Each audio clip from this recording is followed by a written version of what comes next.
Pues regresando un poco a nuestras temáticas, hace 8 días hablamos de la misa sobre el mundo de Teilhard de Chardin, este texto que cumplió ahora en agosto 100 años de que fue escrito. La segunda versión, porque en 1918 había escrito una primera versión de este texto. Yo les comparto unos poemas de esta antología que se llama El Salmo Fugitivo, que es antología, Salmo, El Salmo Fugitivo. ¿es de Teilhard? No, es una antología de poesía religiosa latinoamericana, toda América Latina. Ahorita les mando la foto de la portada y quién antologó estos poemas, porque trae poesía, Empezamos, ya les he sí, leído, los empezamos hace 15 días. sí, Sí, sí, nos sí, hablaste de- trae de muchísimos, de toda América Latina, poesía religiosa muy bien seleccionada, muy interesante. Y, y después vamos a ver al de Barcelona, al que hace 8 días decíamos que íbamos a entrar, a picar, ¿cómo se llama? Siempre se me olvida el nombre. Sí, no, hoy todavía no entramos, vamos a complementar lo de Tillar, que falta algunas cosas, y ¿Hoy? hoy, Ajá. y cerrar lo que estábamos viendo de todo bueno, sí, de hecho es parte ya, ahorita que me estoy del nombre, sí es parte de ahorita se me fue el nombre, fíjate, Ahorita. se me fue el nombre, es parte, ya lo estábamos empezando a ver Sí, sí, lo hace vimos algunas bastante. sesiones, vamos a Sí, lo hablar vimos de, bastante. sí, vamos a hablar de él, sí, sí, que les hablaba yo que este hombre fue, pues, experto en física, en teología, doctor en ciencias, en filosofía, en teología, Raymond Panikkar se llama.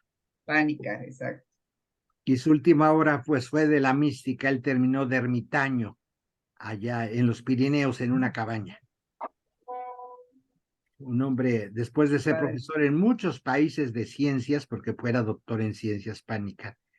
No sé si, no me acuerdo ahorita si la mamá o el papá era de la India y el otro de sus padres era catalán. Ajá. Entonces él creció entre Cataluña y la India. Ok. Sí, vamos, sí, de hecho ya estamos hablando de la obra de Panikkar con estas visiones que hemos estado viendo. Sí, sí, vamos a hablar. Este es un poeta colombiano que se llama Hugo Zorrilla, vivo, nacido en 1940, del que les voy a leer. El poema se llama ¿Dónde, Señor? Señor, ¿te he visto antes? ¿Nos hemos visto alguna vez? ¿Nos encontramos en otro sitio? ¿Dónde nos hemos conocido? ¿Coincidimos en alguna parte? Yo solo preguntaba al recorrer estas mis calles. Los charcos de esa esquina los dejé más pequeños y las cercas que se inclinan con su crujir lloroso recuerdan devotas procesiones. Mira, Señor, preguntaba si nos hemos visto antes. Los viejos ya no están, los niños han envejecido antes de tiempo. Las paredes de la iglesia adornadas están de agujeros, con su color de recuerdos y su música de cielo. Ni su portón se abre ligero. Fue en el atrio festivo. Conociéndote como te das a conocer, coincidimos con el labriego en su huerto vivo, con el que siembra el pan para comer, en el huérfano y el fugitivo de la injusticia humana. Nos hemos visto muchas veces. ¿Y qué pueda haber, te ruego, ahí donde prometes volver? Y este otro poema del mismo autor se llama El misterio de tu mar. Oh mi Dios, pensaba que te conocía, que contigo a mi lado, el misterio de las cosas y la esencia lapidaria del relámpago alado, su inteligencia tenía. Oh Señor, creía que tus infinitas memorias eran esperanzas vacías, que yo simplemente controlaba el oleaje de tu mar, que la profundidad de tu océano libremente navegaba. sin tu ayuda y sin hermano, que pensaba en ti, estaba convencido, pero tú pensabas en mí y me conociste primero cuando aún no había nacido. Oh Señor mío, todo en el paisaje vuelve a ti, y de tus aguas profundas bebe la creación. Pon una gota de brío en mi propio ser, a mi izquierda, a mi derecha, arriba y abajo, adentro y afuera, y en el centro de mi piel. Este poeta colombiano, yo no lo conocía, pero es muy buena su poesía. Les digo, se llama Hugo Zorrilla. Aquí estoy descubriendo en esta antología varios poetas que yo nunca había leído y que tienen cosas muy buenas. Leopoldo Cervantes es un hombre muy culto, es un pastor presbiteriano. Él es doctor en teología, pero es doctor en letras también, entonces sabe mucho de estos asuntos.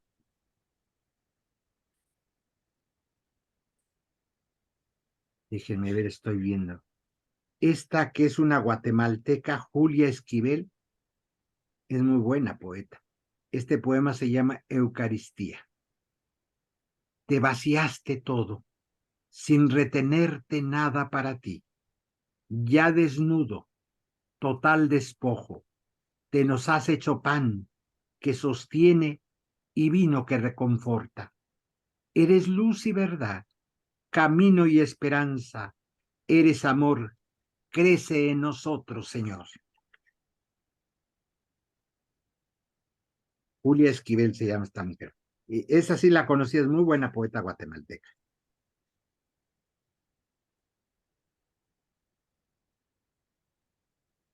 Y una mexicana, Enriqueta Ochoa, buenísima poeta, ya Enriqueta murió en el 2008. Este poema se llama Hambre de ser. Busco un hombre y no sé si sea para amarlo o para quebrarlo con mi angustia. Tengo hambre de ser y me siento frente a la ventana a masticar estrellas para que este dolor de estómago sea cierto. La verdad es que duele en los nervios, todo el cuerpo, esta noche hasta los tuétanos. En la casa contigua grita una mujer las glorias de la Biblia y no conoce a Dios. Su voz huele a vinagre, aceite de resino, y Dios no huele a eso. Entre mil olores reconocería el suyo. Algo que no digiero me ha hecho daño esta tarde. He visto a otros más humildes que yo. No quiero reconocerme en ellos. De tanto huir, se me han caído las palabras hasta el fondo del miedo. No salen, rebotan dentro como canicas, suenan sordas. Sin querer, me doy cuenta de que he quedado en la ruina. Me falta lo mejor antes de irme, el amor, y es tarde para alcanzarlo. Y me resulta falso decir, Señor, apóyame en tu corazón, que tengo ganas de morir madura. Nadie madura sin el fruto. El fruto es lo vivido y no lo tengo. Lo busco ya tarde, entre la soledad ruidosa de las gentes o en el amor que intento y doy y espero y no llega. Es fuerte este poema de Enriqueta Ochoa. Lo escribe en el 67, todavía vivió como 40 años más Enriqueta después de este poema. Pero ya andaba en esa búsqueda, hambre de ser. Sí. Y así hay muchos. Esta es buenísima, me dio gusto encontrarla Enriqueta aquí porque sí, yo decía. Y volviendo a estas reflexiones que la poesía nos lleva, ayer me invitaron a presentar un poemario nuevo de una poeta mexicana que se llama Adriana Tafoya, y el poemario se llama Li, que son como cantos de la cueva, son cánticos de la caverna. Y es una mujer muy libre que es tremendamente, podemos decir, rompe paradigmas, incluso forza las palabras. Y ella se puso a estudiar ya después de la presentación, platiqué con ella. Yo ya la conocía porque he estado con ella en otros poemarios, pero en este rompe como la morfología. Es transgresora esta mujer profundamente y por eso en muchos lados la quieren y en otros por lo mismo no la quieren. Y ahora en este poemario hace un ejercicio de romper el lenguaje, por eso se llama Li, L-I, porque ella se metió a estudiar en el castellano las palabras. Entonces, él, el pronombre él, para el masculino él, pues viene precisamente pues del nombre hebreo de Dios, él, y tiene que ver con los hombres. Y ella en castellano quiere decir de él. Entonces, pues las mujeres no existen. El pronombre él es masculino y ella pues depende de él. Y esto conlleva a la divinidad Dios, hombre, él. Entonces ella dice, tenemos que romper el lenguaje y el lenguaje siempre va cambiando. Ya no usar el término él ni ella, porque él es masculino, el Dios masculino, y ella quiere decir de él. Entonces mete a transgredir lenguajes. Digo, son ejercicios transgresores, intentos, no es que sea la última palabra, la definitiva, pero buscar en la lengua cómo se transgrede. Y esto es válido porque toda lengua se va modificando. Y entonces metió todo el estudio de las diosas. Invitaron una filósofa que yo había estado en otra presentación de poesía con ella, porque es poeta también. Entonces apareció esta filósofa está haciendo su tesis doctoral sobre María Zambrano, de la que hemos hablado, esta española, poeta y filósofa que trabajó estos temas. Entonces terminamos hablando de María Zambrano a colación del poemario Lee, porque ella está haciendo su tesis doctoral sobre María Zambrano precisamente. Porque vi que daba cursos de María Zambrano, entonces le pregunté, y me dijo que su trabajo doctoral, que todavía lo tiene que presentar, todavía no tiene el examen para obtener el grado de doctora en filosofía, es sobre María Zambrano. Entonces me interesó mucho encontrarme a alguien hoy que está haciendo una tesis doctoral sobre María Zambrano. ¿Cómo se va? Y le dice, pues yo también doy cursos sobre María Zambrano y es un tema que me interesa mucho. Y quedamos que en alguna sesión la voy a invitar para que nos hable ella de su tesis doctoral sobre María Zambrano, sobre la filosofía, la poesía y la mística, de esta gran española que hemos hablado. Y esto nos trae un poco al pensamiento que hablábamos hace 8 días de Tillar, cómo Tillar hace en la misa sobre el mundo, hace una reflexión, un camino hacia lo que él va a llamar una Eucaristía cósmica.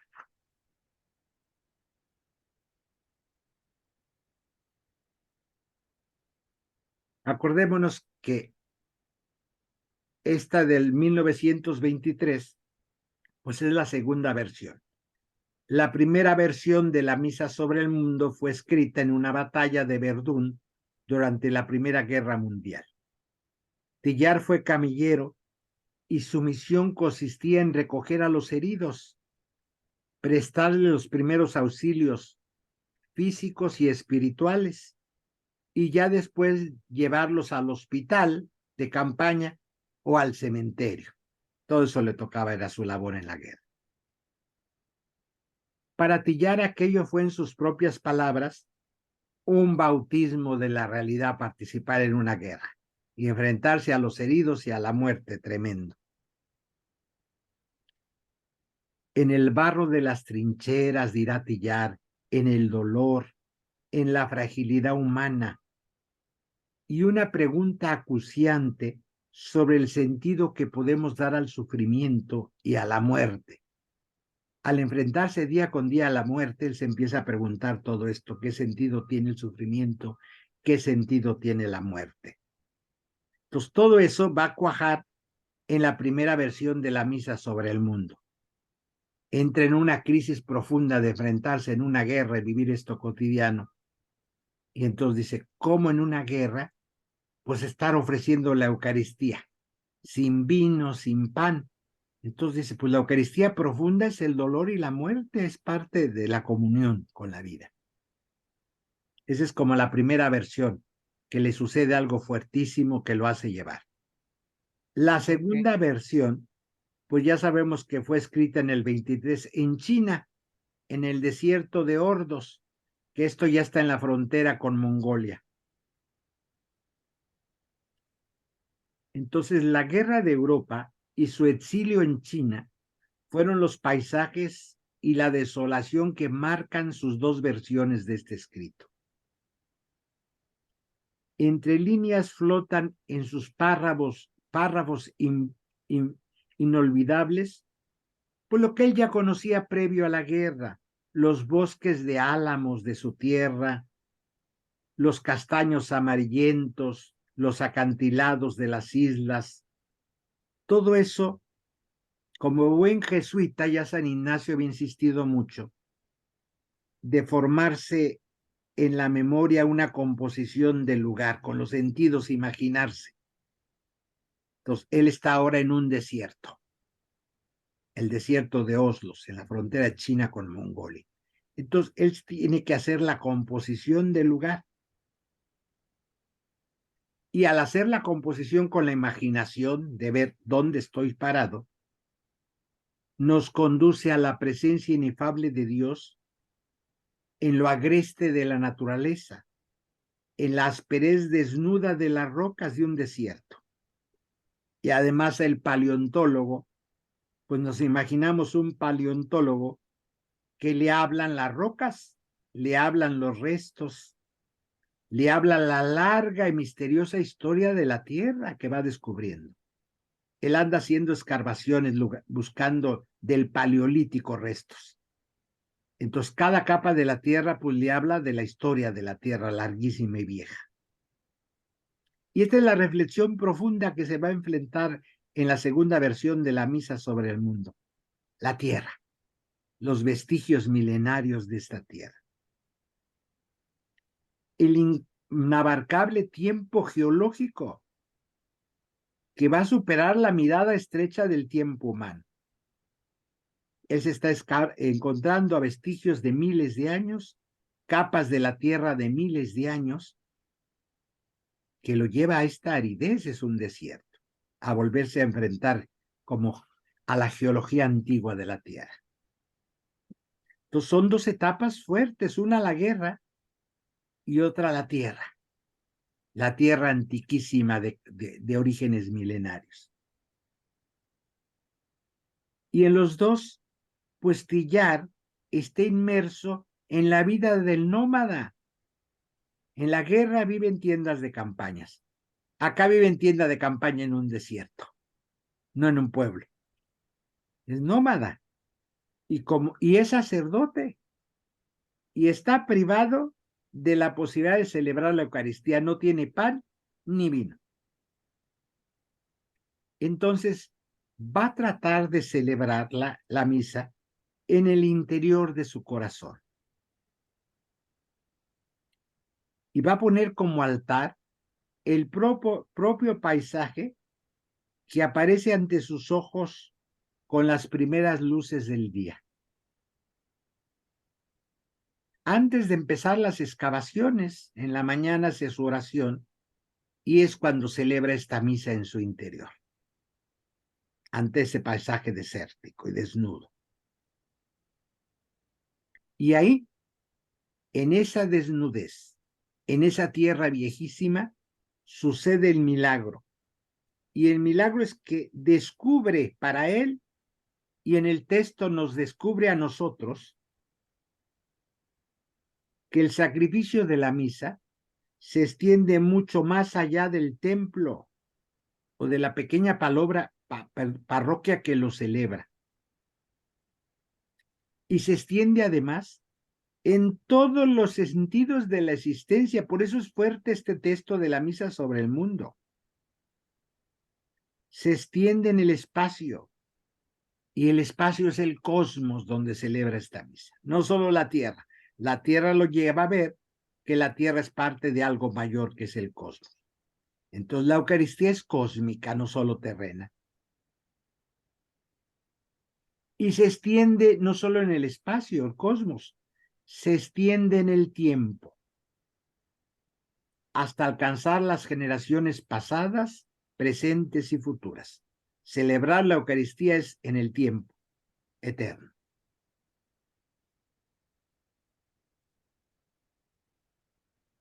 En virtud de que la doctrina tradicional de la Iglesia, por lo que ha llamado la comunión de los santos, que en la Eucaristía entramos en comunión con todas las generaciones, esto que se llama la comunión de los santos.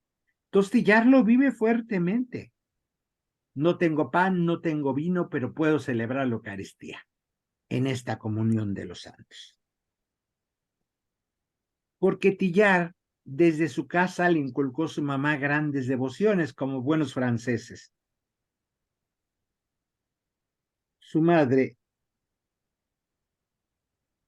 pues tenía la práctica de la comunión espiritual. Cuando no iban a misa, en Francia se dio mucho eso, podías comulgar espiritualmente.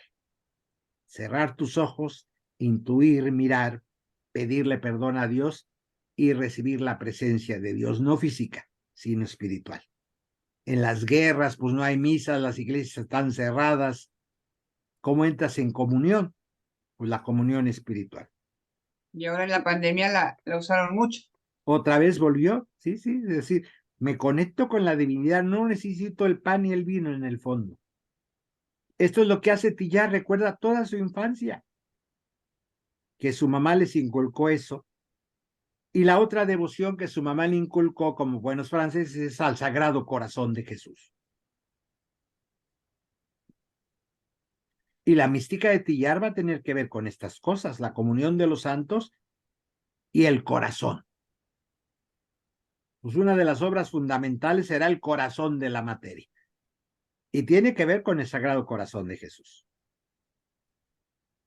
Son devociones muy populares del pueblo francés católico. Y él las va a traer a colación en la misa sobre el mundo, que las aprendió desde muy niños. Entonces, él estas tradiciones las va a actualizar de acuerdo con sus nuevos paradigmas y las eleva a una altura teológica antes inalcanzada. De devoción popular, él hace teología muy firme y muy fuerte de estos temas. Porque a veces se nos olvida que Tillar también es teólogo. A veces los teólogos dicen, es que era científico, era paleontólogo, era geólogo, era doctor en ciencias naturales, pero también estudió teología. Esta es la maravilla de Tillar. Y en el fondo, pues era místico. Las otras son herramientas, la paleontología, la geología, la teología. Tiene experiencia personal. Entonces, lo que hay atrás del texto de la misa sobre el mundo, pues es el místico, al final, su propia experiencia, que va a echar mano de su infancia, de lo que aprendió con su mamá, de las devociones, pero lo va a transformar en el escrito. Y esto es lo interesante de la misa sobre el mundo, que tenemos a alguien que se preparó en muchos saberes, que tiene su propia experiencia y es capaz de transformar devociones populares que aprendió en su infancia. El adulto y sacerdote que es, le dan elementos para dar un sentido en su texto. Y el Concilio de Trento promovió mucho el asunto de las misas, la comunión espiritual. San Alfonso María de Ligorio lo popularizó esto en el siglo XVIII. Él tenía una oración que expresaba ferviente y llanamente el deseo de recibir a Jesús sacramentado con disponibilidad del corazón. Tostillar estas oraciones populares las fue puliendo, podemos decir, hasta terminar en la misa sobre el mundo. Pero la misa sobre el mundo está basada en estas mismas ideas de la comunión espiritual. Nada más que para un místico como él, capaz de sentir la presencia de Dios de un modo misteriosamente vivido, para él la ausencia de pan y vino no podía impedir que un sacerdote pudiera en el interior de su corazón celebrar plenamente la presencia de Dios. La presencia de Dios en la tierra en las rocas, en la aridez de un desierto, en los acontecimientos de la vida cotidiana. Si para Tillar el investigar era parte de su mística, era una tarea sacramental divina el hacer la investigación, el preguntarte, el cuestionarte, el indagar, en buscar respuestas. Para él es una metodología sagrada todo esto. Y él dirá, insistirá mucho que para los jesuitas eso sea su labor sagrada, el investigar. Entonces, no solo está en la roca la presencia de Dios, en su mismo trabajo de excavar esa rosca y buscar, va a encontrar la presencia de Dios. En las criaturas, en los acontecimientos, en el prójimo, en el interior de cada uno de nosotros y nosotras. Tillar en este texto, esto es lo que va a retomar y revivir, que hay presencia de Dios en todo eso, en la materia, en los acontecimientos, en las criaturas, en nuestro propio interior. Entonces, revive y gusta interiormente el sentido de la ofrenda.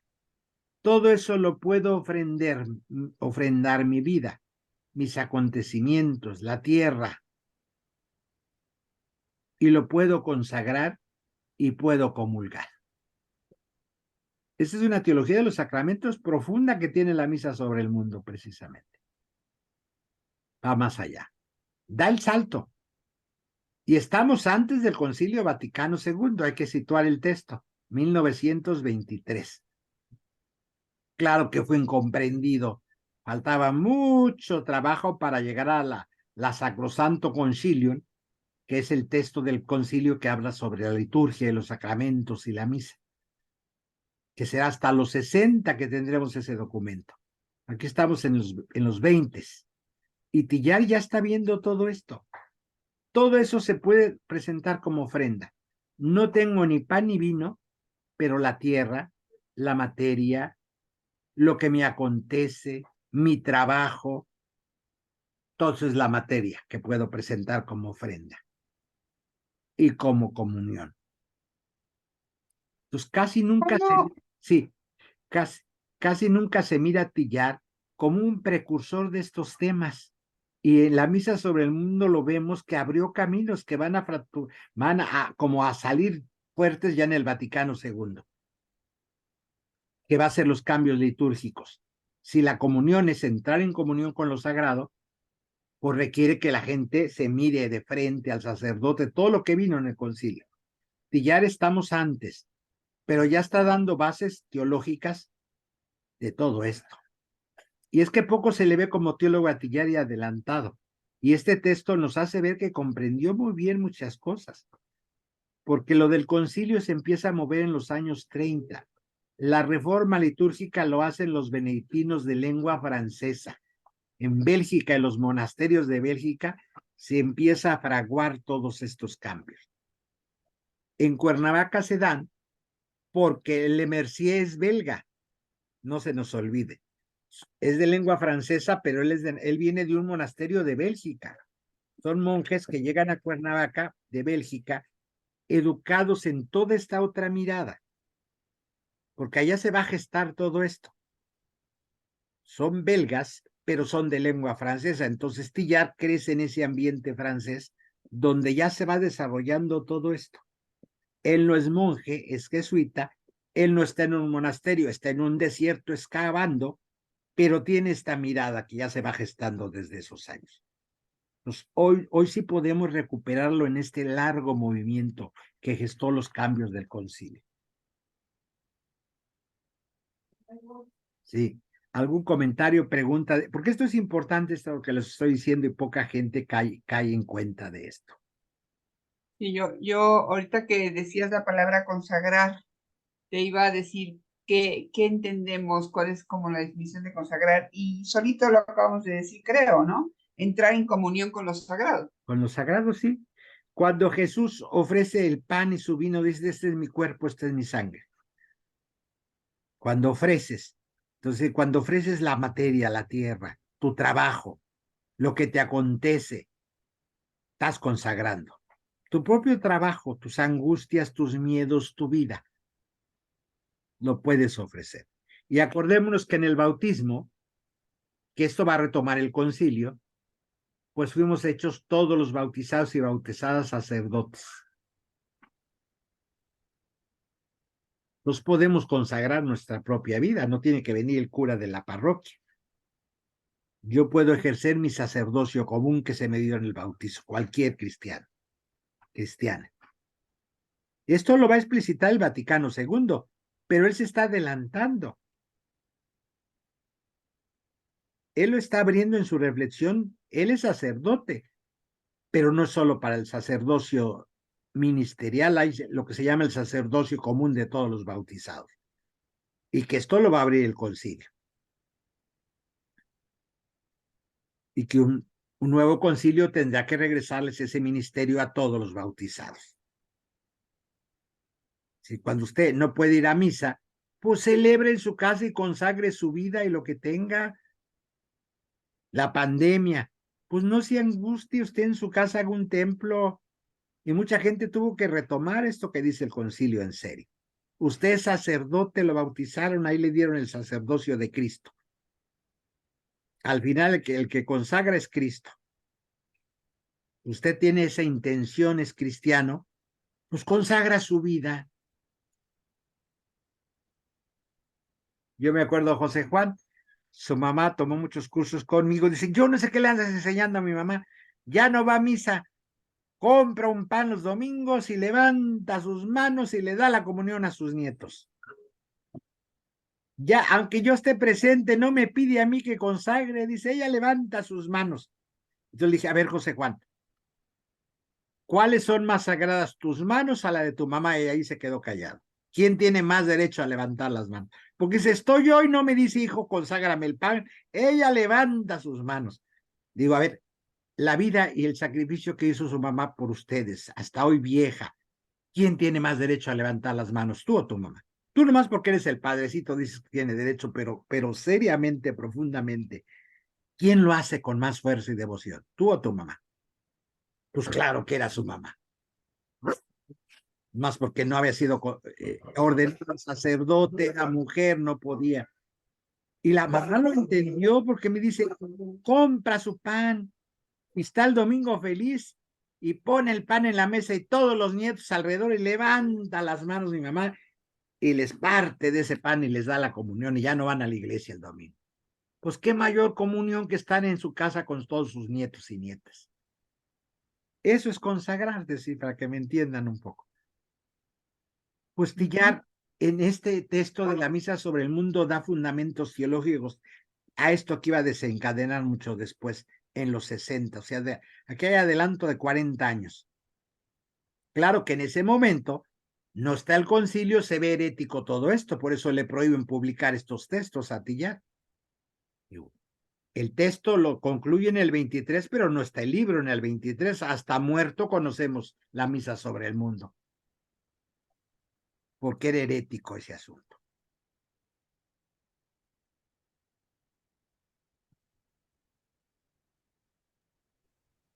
Perdón que me desconecté un momento, pero hablé con un amigo que le acaba de dar un infarto. Ay, Dios.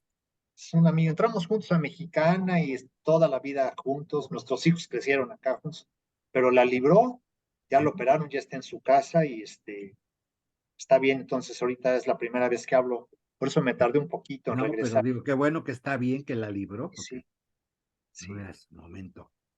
sí. Bueno, perdón y gracias.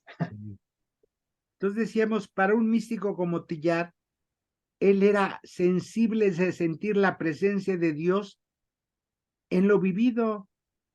No tiene pan, no tiene vino, pues consagra lo que tiene. ¿Qué tiene la tierra?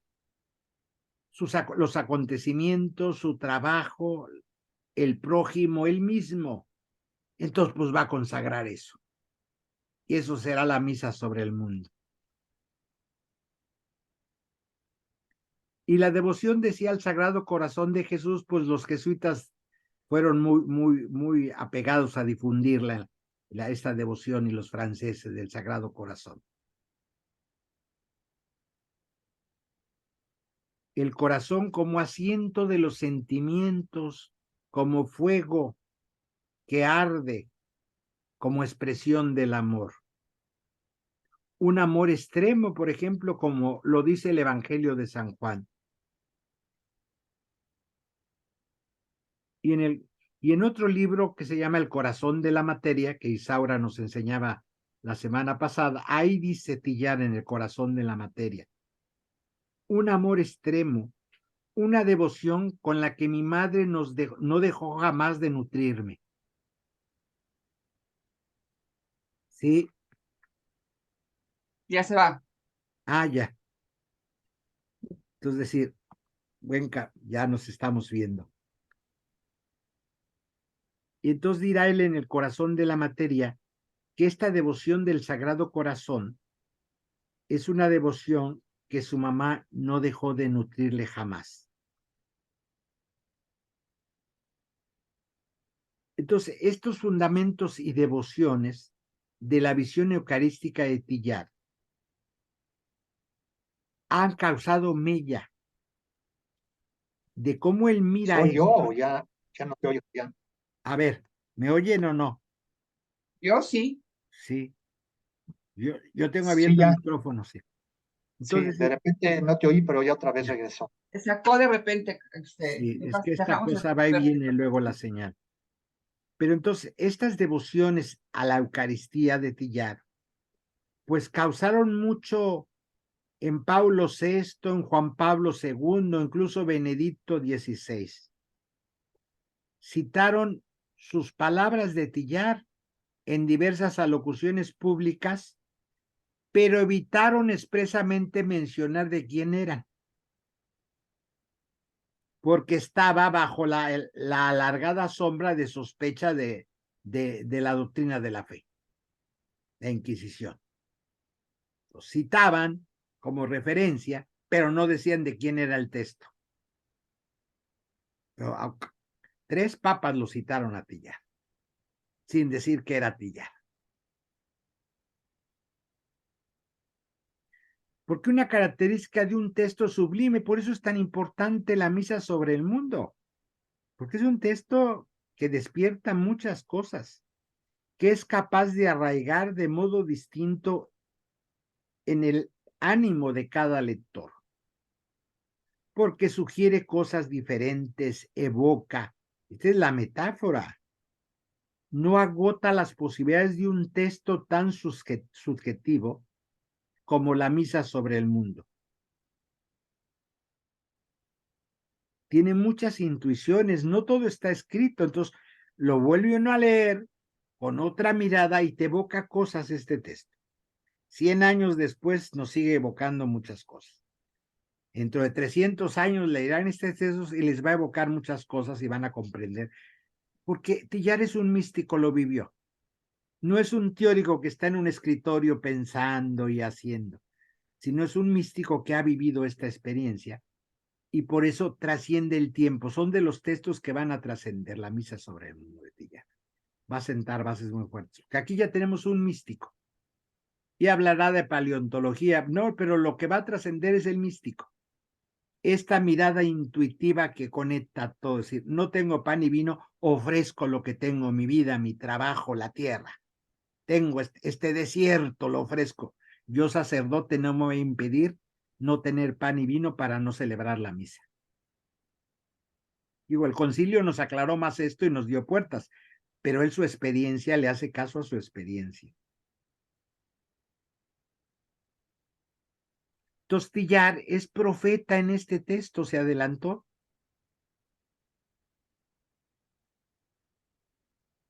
Y Tillar está en un pontificado fuerte. Entre 1918 y 1920 está de Papa Benedicto XV. Benedicto XV es un papa que le tiene mucho miedo a la modernidad, anticientífico. Va a ser, la ciencia para Benedicto era enemigo, era el diablo. Imagínense un Tillar científico, paleontólogo, la teoría de la evolución. Por eso lo mandan a China, casi al exilio. Porque en Francia un jesuita así, con las relaciones con el Vaticano, profesor en la universidad, profesor invitado a la escuela normal. Digo, y la escuela normal en Francia no es como México. La escuela normal es una universidad de altura, porque ahí se forma el futuro de Francia, los maestros, la educación, la primaria, la secundaria, lo básico. Ahí está el futuro de una nación. Francia cuida mucho la formación de sus maestros, porque es el futuro de Francia. Entonces, ser profesor de la normal en París, no cualquiera, ya es un título grande. Uno en México dice, ay, profesor de la normal, casi escuela patito, dice uno, no, la normal. Para maestros, pues no es una universidad, aunque era ya es Universidad Pedagógica Nacional, ya se le dio el título. Pero aún la mirada nuestra no alcanzamos a entender lo que es formar la educación tan importante. No le damos el sentido, es decir, educar el futuro de México, pues son los profesores, y yo quién soy, pues le debo mucho a mis profesores de primaria, que tuvieron la paciencia de inventar cosas y de hacerme descubrir cosas. Yo cierro los ojos y los veo a mis profesores y profesoras y les agradezco, porque mucho de lo que me acompaña en la vida, y ahí se gestó, en la primaria. Por eso Francia cuida muchísimo eso, muchísimo. Entonces, ser profesor de la normal en París no es cualquier asuntito. Entonces, Tillar era profesor de ahí. Por eso en México hay que explicarlo porque no te entienden. Dices, ay, Fray no era tan importante, era profesor de la escuela normal, entonces no era un universitario. No es que en Francia la normal es universidad y de alto prestigio, hasta el día de hoy. Cuando uno le invitan a dar conferencia en París, a la normal es que ya es uno muy buen profesor y prestigiado. Ir a parar ahí no cualquiera. Y entre nosotros, como en la educación le damos el valor que debe tener, y más de niños y niñas, pues es así como que cualquiera puede. Entonces, decir, pues el texto cobra sentido cuando uno mira el contexto. 1923 está de Papa Benedicto XV. Todavía nos falta medio siglo para llegar al Vaticano II. Entonces, Tillar, podemos como resumir como hallazgos en el texto de la Misa sobre el Mundo. ¿Qué ideas? Digo, ya hace 8 días hablamos de unas líneas que manejaba, hoy hablamos como luces que da este texto. La primera que yo veo es disolver viejas dicotomías escolásticas. Las visiones teológicas de Tillar tratan de armonizar una desconcertante pluralidad a la unidad.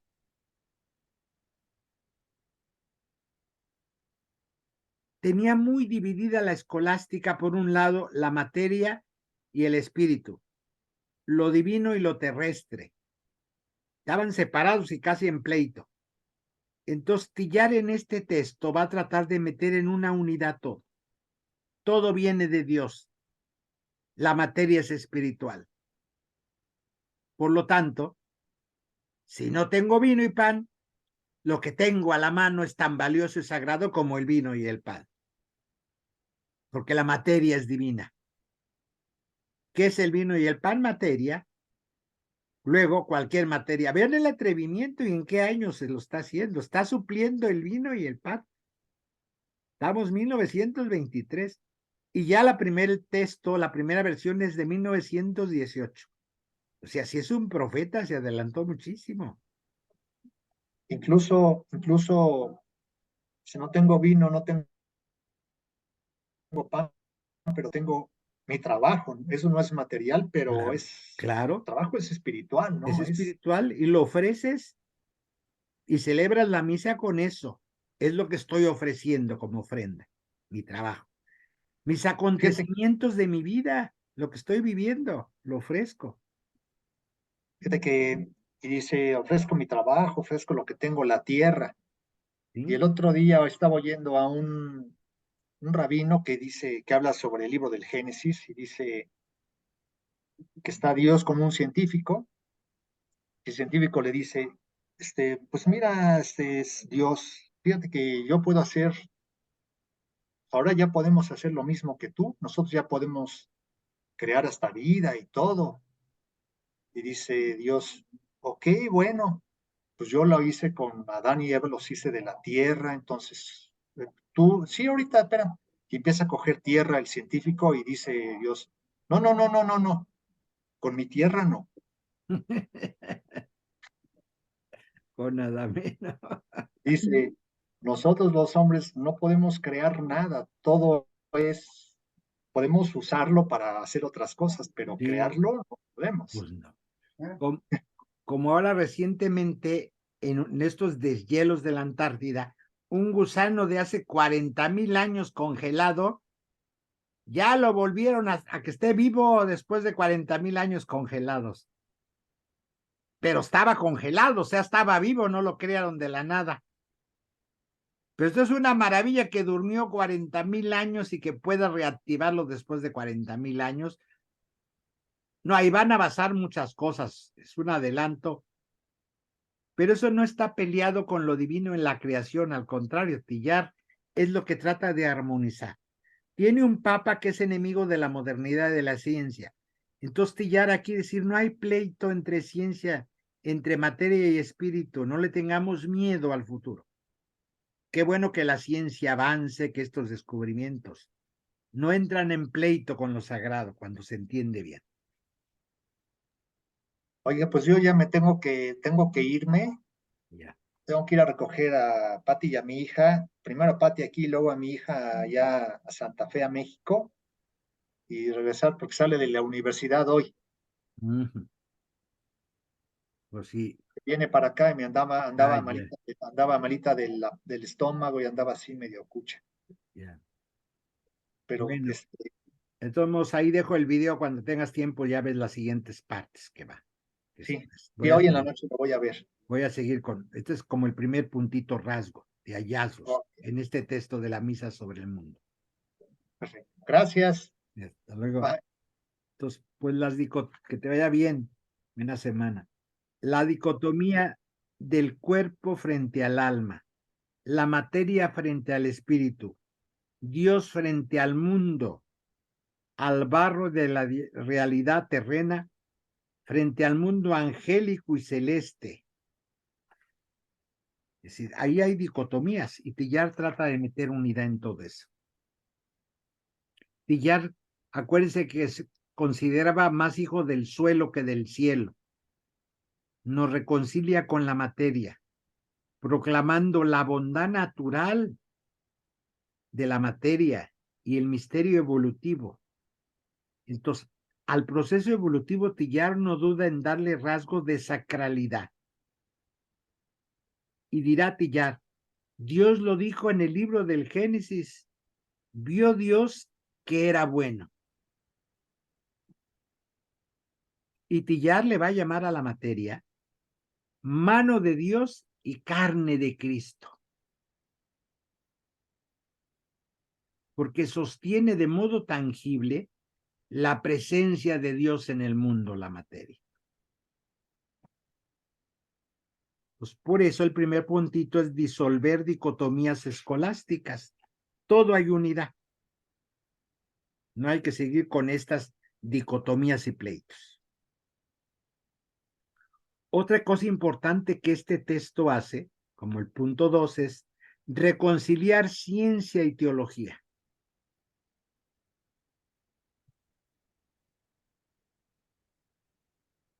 Él en otro ensayo anterior al corazón de a la misa sobre el mundo, que se llama El grupo zoológico humano, en ese escrito, en ese ensayito, trata de transitar un puente entre teología y biología. Él construye puentes, no bardas, no muros, sino puentes. Porque hoy es muy fácil construir muros, me aíslo. No, él trata de buscar puentes. ¿Qué puentes hay entre la teología y la biología? Esto lo hizo en el ensayo que se llama El Grupo Zoológico Humano. Y en la misa sobre el mundo va a hacer puentes entre la teoría de la evolución y la teología. incorpora los paradigmas científicos con la doctrina de la Iglesia. Y tiene un papa que mira con recelo, Benedicto XV, la evolución. La teoría evolutiva, que desde Darwin empieza a encontrar formulaciones nuevas desde la genética. Y tiene por otro lado la teoría de la relatividad también. Entonces, en la misa sobre el mundo va a ser puentes con la evolución, con la relatividad. Se empieza a debatir sobre un universo en expansión, desde la explosión de una energía inicial.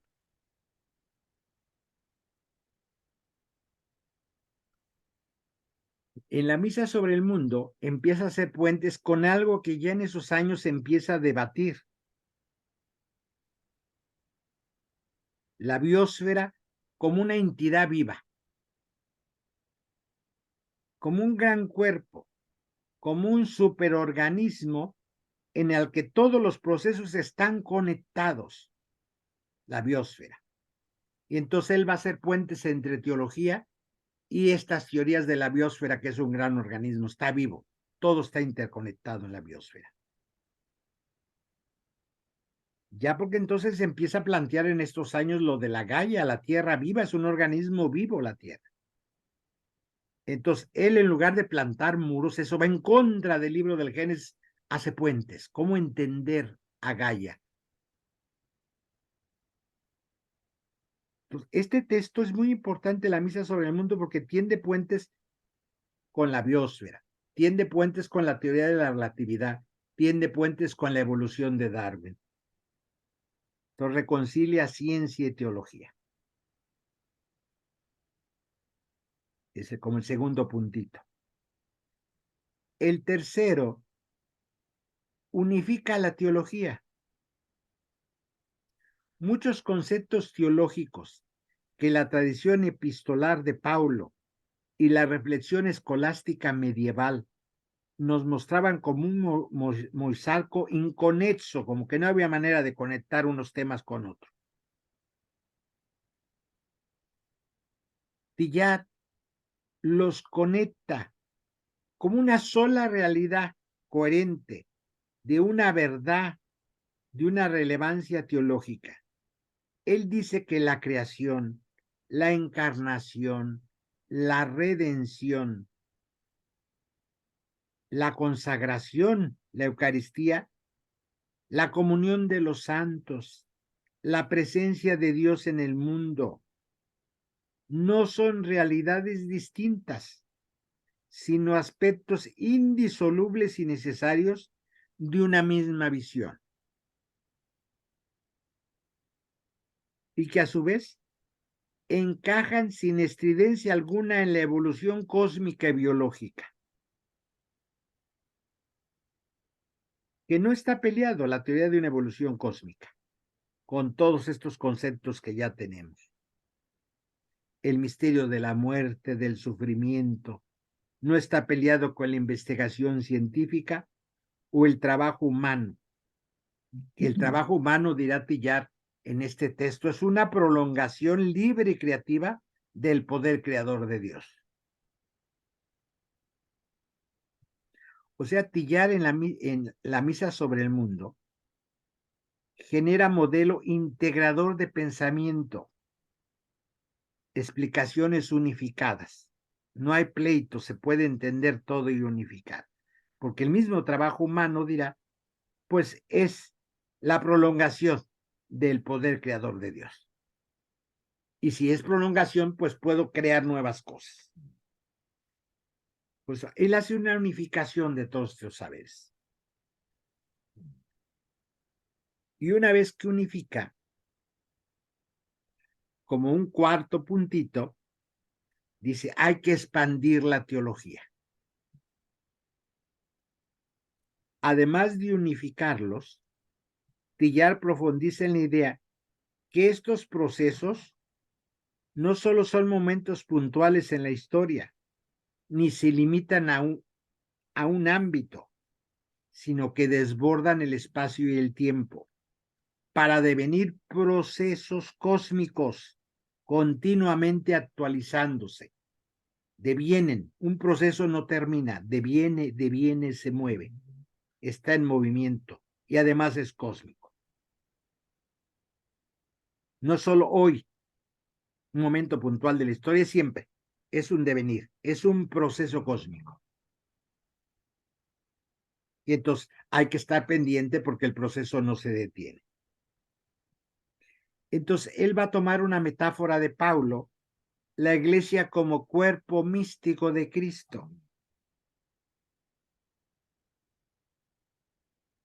para tillar toda la creación, que es en efecto un cuerpo de la biosférico, es diverso y coordinado. Entonces Tillar decía, ese proceso necesita un alma que le otorgue consistencia y sentido. Si es diverso pero coordinado, tiene unidad. No cada cosa va a lo tonto y chocando entre sí, no, está coordinado, dirá, todo este proceso. Entonces dirá, como el proceso se expande, así los símbolos eucarísticos del pan y el vino se expanden más allá de su condición de frutos de la tierra, más allá de su presencia en aquella cena de la Pascua judía de hace 2 milenios, y hay que cargarlos de un sentido más amplio. Entonces, él hará en la misa sobre el mundo una reflexión, el pan como representación de todo lo que con nuestro esfuerzo germina. El pan no sale solito, tiene un proceso humano milenario de tener un pan. Lo que hay atrás de una pieza de pan, de cultura y de trabajo. Entonces dirá él, el pan representa todo el esfuerzo humano que germina, que crece, que florece, que madura, que se multiplica en el mundo. Todo eso lo representa el pan. Pero hay muchas cosas que también lo pueden representar. Todo el proceso humano. Y si atrás de pan hay milenios de cultura para lograr hacer una pieza de pan, ya caminó mucho la humanidad.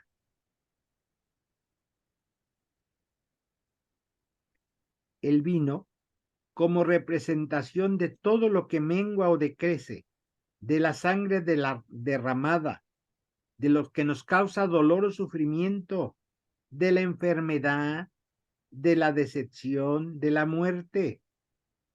Ese cáliz que nos gustaría apartar, pero que asumimos siguiendo el ejemplo de Jesús. El vino es representación de todo eso. Ofrece tus dolores, tu enfermedad, es tu vino.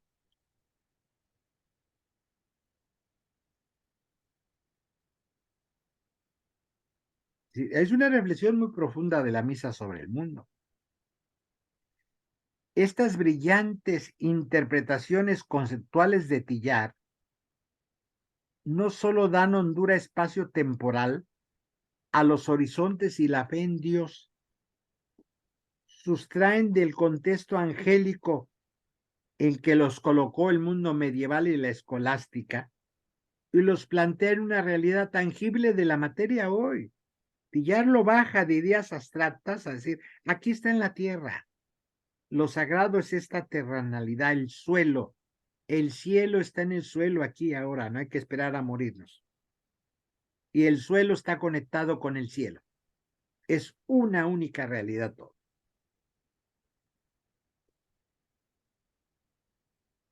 La consagración sacramental del pan y el vino se incardina en una interpretación más amplia que refleja el modo en que la dimensión sobrenatural conecta con la realidad natural y la ilumina.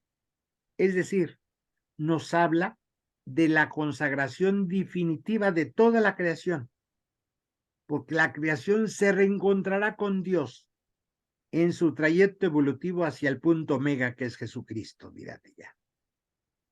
Eso es la verdadera consagración, un reencuentro de toda la creación con Dios.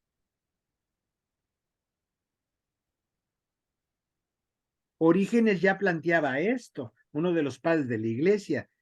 el gran representante de la escuela de Alejandría. Orígenes decía, miren, es difícil que alguien se condene porque todo fue hecho para culminar en Dios. Plantas, animales, todos van a resucitar, planteaba Orígenes. Incluso lo callaron porque Orígenes decía, incluso los ángeles caídos son ángeles y fueron hechos por el Señor. Ni Satanás se va a condenar, decía Orígenes, se va a convertir a la presencia divina. Hasta allá llegaba, entonces decía, nada que yo soy malo y que no voy a participar del banquete final. Porque cuando lo entiendes así, sí, todo tiene origen y todo, como dice Tillar, culmina en el omega que es Cristo, es todo. Orígenes ya decía, o vamos todos o no va a pasar ninguno. Porque si empezamos con los buenos y los malos, los que sí pueden, los que no, ya no pasamos nadie. O esto está hecho así por Dios con toda la energía y lo atrae hacia sí mismo. Entonces Tillar avanza en que esto ya en el siglo IV, Orígenes lo había dicho.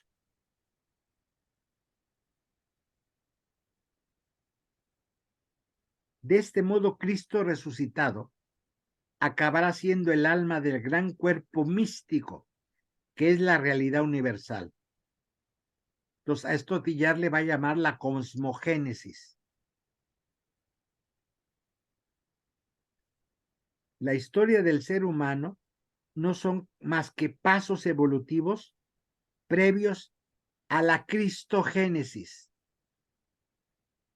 La cosmogénesis son pasos previos a la cristogénesis. La cristogénesis, dirá Tillar, es la consagración en la que todos estamos inmersos. Todo se convierte, fluye hacia Cristo. Entonces Tillar va a hablar de un gran proceso de Eucaristía cósmica, más allá del pan y el vino, es el universo, es el cosmos, una comunión. Y dirá, esta Eucaristía cósmica culmina en cada uno de nosotras y nosotros, cuando el punto omega de nuestra historia individual nos acerquemos a la comunión definitiva. Cada uno va a llegar, dice, en su momento. Y dice Tillar en la misa sobre el mundo, llegando a este momento, viene nuestra desintegración física, pero no será final, sino solo será el requisito para poder perdernos en el horizonte inmenso de la misericordia de Dios, ya sin la pesada oposición de nuestros átomos. Entonces sí ya podremos ser una cosa sola con Él. Qué bonito. Así lo plantea él, ¿eh? Y todo eso es lo que le llama precisamente él en esta Eucaristía cósmica. Y esa es la cristogénesis, transformarse. Entonces entramos en comunión cuando entramos en esa unión con Él.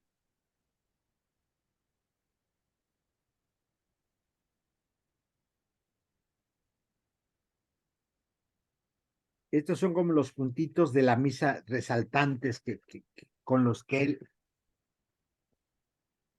avanza en este texto de la misa sobre el mundo. No, bueno, o sea, incluye toda su visión, incluye una profundidad y algo de lo que él plantea es entrar a fondo, ¿no? Entrar a la esencia de las cosas, entrar Sí. a profundidad, a profundidad, a profundidad. Sí. Y aquí entra toda esta profundidad, ¿no? ¿Sí? Wow. De una cosmogénesis a una cristogénesis, una unión total con. Y esa es la consagración, dice, es la comunión final. Eso nos espera a todos.